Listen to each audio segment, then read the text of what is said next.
Allahabad high court बोला, आज इतिहास का काला दिन, जज तक पहुंचने की कोशिश की गई। नमस्कार, मैं अंजना और आप देख रहे हैं न्यूज सर्कल। आइए बढ़ते हैं आज की बड़ी खबर की ओर। ये टिप्पणी इलाहाबाद हाई कोर्ट के जज कृष्ण पहल ने गुरुवार को कोर्ट इन कफ सिरप मामले में की। उन्होंने आरोपी भोला प्रसाद की जमानत अर्जी समेत 80 याचिकाओं को चीफ जस्टिस के पास भेज दिया और खुद को सभी केस से अलग कर लिया। जज कृष्ण पहल ने सुनवाई शुरू करते ही कहा, फैसला सुरक्षित रखे जाने के बाद आरोपियों ने पीठासीन न्यायाधीश तक निजी तौर पर पहुंच बनाने का प्रयास किया। उन्होंने इसे न्यायिक मर्यादा पर आघात बताते हुए कहा, ऐसी प्रवृत्ति न्यायालय परिसर में किसी भी स्थिति में स्वीकार नहीं की जा सकती। भोला प्रसाद कोर्ट इन कफ सिरप गैंग के सरगना शुभम जायसवाल का पिता है। शुभम फरार है, उसे भगोड़ा घोषित किया जा चुका है। अब अगली सुनवाई 7 अगस्त को होगी। दरअसल कोर्ट इन कफ सिरप केस में करीब 80 आरोपियों ने हाई कोर्ट में जमानत याचिका दाखिल की है। इनकी एक साथ सुनवाई के लिए कोर्ट ने गुरुवार तारीख 30 जुलाई और समय सुबह 10 बजे तय की थी।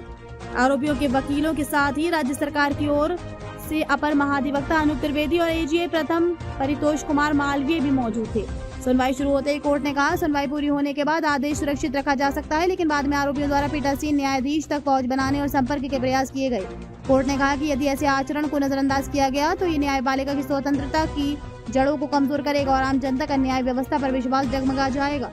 जज कृष्ण पहल ने कहा कि यदि ऐसे हालात में फैसला उस पक्ष में आता है जिसकी दलीलों में दम दिखाई देता था, तो निर्णय की कानूनी मजबूती के बावजूद ये संदेह पैदा हो सकता था कि फैसला न्यायिक विवेक के बजाय किसी बाहरी प्रभाव या अनुचित प्रयास का परिणाम है। सालों में कमाई गई न्यायपालिका की प्रतिष्ठा को ऐसे संदेह के घेरे में नहीं डाला जा सकता।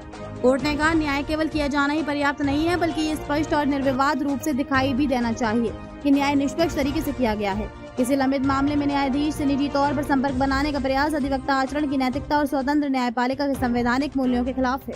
हाईकोर्ट ने इसे न्यायिक मर्यादा पर आघात बताते हुए कहा कि ऐसी प्रवृत्ति कोर्ट परिसर में किसी भी स्थिति में स्वीकार नहीं की जा सकती। अब तक के लिए बस इतना ही, फिर मिलते हैं एक ऐसी ही बड़ी खबर के साथ। तब तक के लिए नमस्कार और देखते रहिए न्यूज सर्कल। अगर आपको वीडियो पसंद आई हो तो लाइक करें व शेयर करें। ऐसे लेटेस्ट अपडेट पाने के लिए बेल आइकन प्रेस करना ना भूलें। अगर आप हमें फेसबुक या फिर इंस्टा के माध्यम से देख रहे हैं तो हमारे पेज को फॉलो जरूर करें। धन्यवाद।